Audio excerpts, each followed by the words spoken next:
This one's for students that are sitting exams, all right? What can you do to get better at them, but also what can you do to get high grades, high confidence, and know that you're not just going to pass the exam, you're going to smash it. So let's talk about it. Hi, I'm Tansel, four-time Australian memory champion, international best-selling author, and your memory coach. So I want to talk about exams, studies, midterms, all that sort of stuff, right?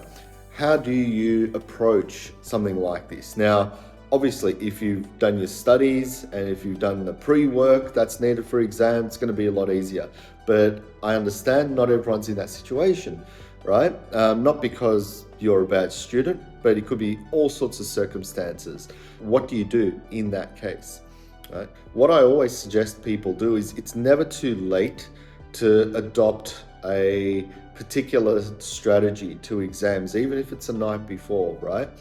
We always talk about cramming last minute and just repeating over and over again. It's not the greatest method, but it does work. Unfortunately, the strike rate for that in terms of remembering everything isn't that great. Because you can remember for the exam and pass that, which is the goal, right? But what you want is the ability to be confident heading into the exam, because it's stressful. It's stressful, and you don't want that stress playing in your mind, because what happens is that when you're stressed, the blood rushes from your head down. So even if you know the answers, if you're stressed, it's going to be that tip of the tongue moment, and you're not going to know the answer, even though you know it. So managing stress is, I'd say, number one, right? How do you manage stress? Well, there's a number of options. I was talking about just a little bit earlier, alluded to it, managing your time and preparation. So how do you prepare for an exam? Well, I talk about it in my book, How to Learn Anything in 48 Hours. You mind map everything, right? Or organize your materials. So you might think that your materials and your notes and things like that are nicely organized, but trust me, your notes are in linear format if it's page by page, but not organized, because something on page 3 might link to something on page 12. Something on page 12 might link to something on page 100. So your notes are still all over the place. They're not organized. They're written nicely in a notepad or on your computer, but you want to be able to organize that information. I think that's really the key. Once that information is organized and you've got the sections that you want and sections that you're going to practice and so on, what happens is that the brain knows instantly, just by looking at the mind map or the organized information, like, okay, this is what the exam wants. So you get a bit more clarity, right, about the exam. And what does that clarity do? It helps you overcome or just makes you a bit more confident entering into the exam. And that's what you want. You want that confidence. Confidence higher, stress lower, right? Now, it's not to say there won't be any stress, okay? Because sometimes there's a bit of good stress to do, the best you can. And then that's fine.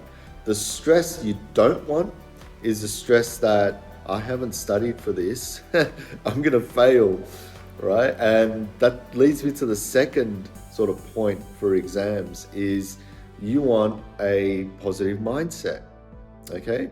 If you've done the work, then expect a result, right? A good result. If you've done a good job in preparation, expect a good result. If you've done a bad job, expect a bad result. I mean, hello, it is quite obvious. But you have to be true to yourself. Okay, so mindset is, let's say you haven't done a great job, but you really want to pass. What do? Right? You can't just say, oh yeah, I'm going to pass. Well, that's not the best thing to do, because your brain knows that you haven't done the work, right? Your heart knows you haven't done the work. You can't just will your way to a pass like that, right? There's certain criteria that needs to be met. So, but here's the thing, instead of saying, I'm going to fail, or, I really need to pass, right? These are all sort of desperation or giving up in terms of failure, right? The mindset you want heading into the exam is, let's say you haven't studied, is things like, I'm going to try my best, right? Because at least you're focusing on positive results. Or if you've done that last minute mind mapping, memorizing, speed reading, we'll talk about that in the next few sort of tips. If you've done all that, then you can say, you know what, I may have a chance of passing. Like if you're really struggling, right? If you're not, then you can just go ahead and say, I'm going to smash this exam, right? But we're talking about the ones that are really stressing out, because it's important to understand how to approach exams. You can't just go in and say, oh, I'm going to be the best at it. When you're struggling, you want to be able to get in there with a mindset that, you know what, here's what I know, I'm confident in this, and then I can move forward. So we talked about confidence last time. So you want a positive mindset. It's not going to be the last exam you ever sit. You're going to sit through a ton of other exams, not just in your studies, but in your life. Okay, so just seeing the bigger picture also kind of helps as well. But also look at what you might have made mistakes in your studies, right? That's important as well, because we always focus on what we get correct and so on, and sometimes we don't even see the marks in our grades, right? So I want to be able to understand where we're going wrong so we can fix that, or we can work towards it. And that's another important point as well. So if you're at school, speak to your teachers, speak to your colleagues, and really try and find out where are your weaknesses, and how can you fix them, because you may not have the answer, but the teachers might have the answer, right?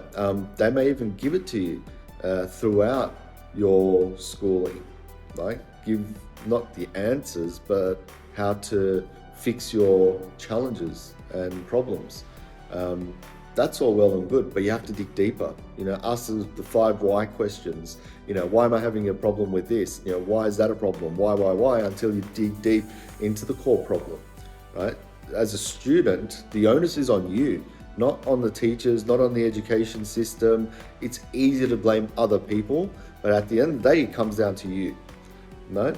So you want to get rid of stress, be confident. You want to plan and prepare as best as you can, right? You want to speak to yourself positively, and then you want to have the right techniques, right? And this is what I was talking about before of, we talk about mind mapping, but memory techniques, right? As a student, your goal isn't to really memorize everything, because you can memorize everything and still not know anything. Okay?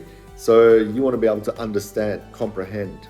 You can still use memory techniques to understand and comprehend, right? You don't even have to memorize. And I've spoken about this in my other videos, right? It's called visual encoding. So visualization, association, and so on, right? How this works, how can I apply it, right? You're probably saying, well, the best case, not best case, the best use I've seen for it is multiple choice questions, right? So when you're going through questions, if you visualize the question, right? When I say visualize the question, really see it in your head, what's going on, right? No matter how technical the writing is or the piece of content, if you can visualize it, then that gets rid of ambiguity in the answer, right? So instead of saying, oh, was it C or D, or even misreading the question, which happens a lot, if you visualize it, you're not going to misread the question, and you'll more than likely get the answer, because now you say, oh, this is what I'm seeing, so here's the answer. And I can guarantee that's probably going to give you a few extra marks just for doing that. So if you take anything out of this video, take this one key technique of visualizing the question,